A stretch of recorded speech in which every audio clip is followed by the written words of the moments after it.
Assalamualaikum warahmatullahi wabarakatuh. Kami dari kelompok 4. Di sini kami akan mempresentasikan judul tugas kami, yaitu pemantauan suhu penyimpanan farmasi. Saya Nova Ramadan dengan NIM 101022330104. Saya Jalur Tigo Prakoso. Saya Nadia Syarani dengan NIM 1010223044. Sekarang kita masuk ke metode pemantauan suhu. Tahap pengujian yang pertama adalah kalibrasi sensornya. Untuk metode kalibrasi sensor ini dengan cara membandingkan nilai sensor DHT22 dengan termometer standar di ruang penyimpanan. Nah, untuk parameter keberhasilannya, sensor mampu membaca suhu dan kelembapan secara akurat. Tahap pengujian kedua ialah akuisisi data dengan metode monitoring pengiriman data sensor ke LabVIEW via komunikasi serial. Untuk parameter keberhasilannya ialah data sensor dapat tampil secara real time pada LabVIEW-nya. Nah, untuk tahap pengujian yang ketiga ialah pengujian buzzer.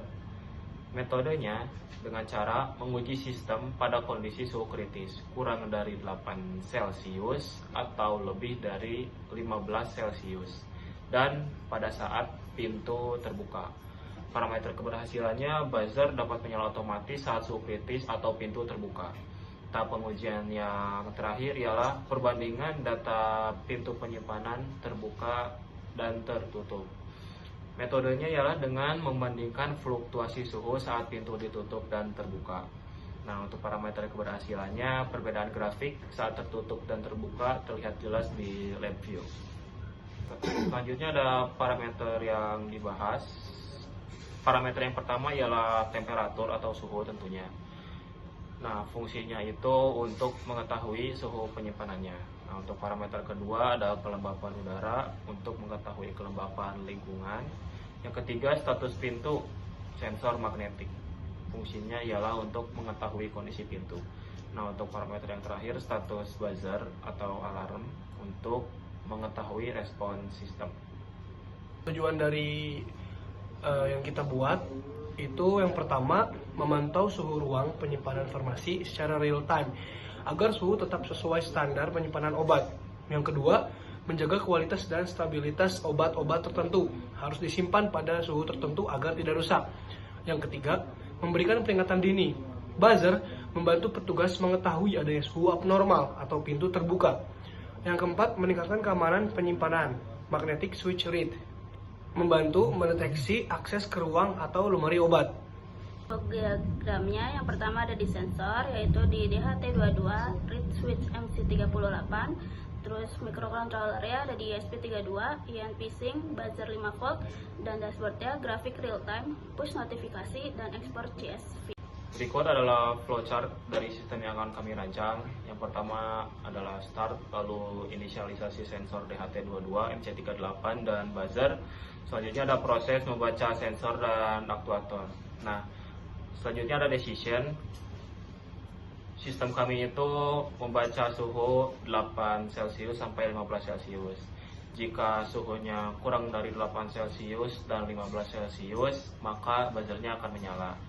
Selanjutnya ada kondisi lainnya juga. Jika pintunya terbuka selama 15 detik, maka buzzernya akan menyala. Jika pintunya tertutup atau terbuka kurang dari 15 detik, maka masih aman dan buzzer tidak akan menyala. Ada skematik. Di sini kita menggunakan microcontrollernya itu ESP32 dengan sensor DHT22, lalu ada buzzer, lalu sebelah kanan itu ada MC38. Pada sensor DHT22 itu pada pin pertamanya terhubung ke 3 volt pada ESP32. Lalu pada pin keduanya itu terhubung ke pin 5 dari ESP32. Selanjutnya pada pin 4 terhubung ke ground pada ESP. Selanjutnya pada buzzer ya ada positif dan negatif. Untuk positifnya terhubung ke 5 volt pada ESP, lalu yang negatifnya terhubung ke GND pada ESP32. Selanjutnya pada MC38, pin pertamanya terhubung pada 3 volt, lalu pin keduanya terhubung kepada pin 5 dari ESP, lalu pin 3-nya terhubung kepada ground dari ESP32 tersebut.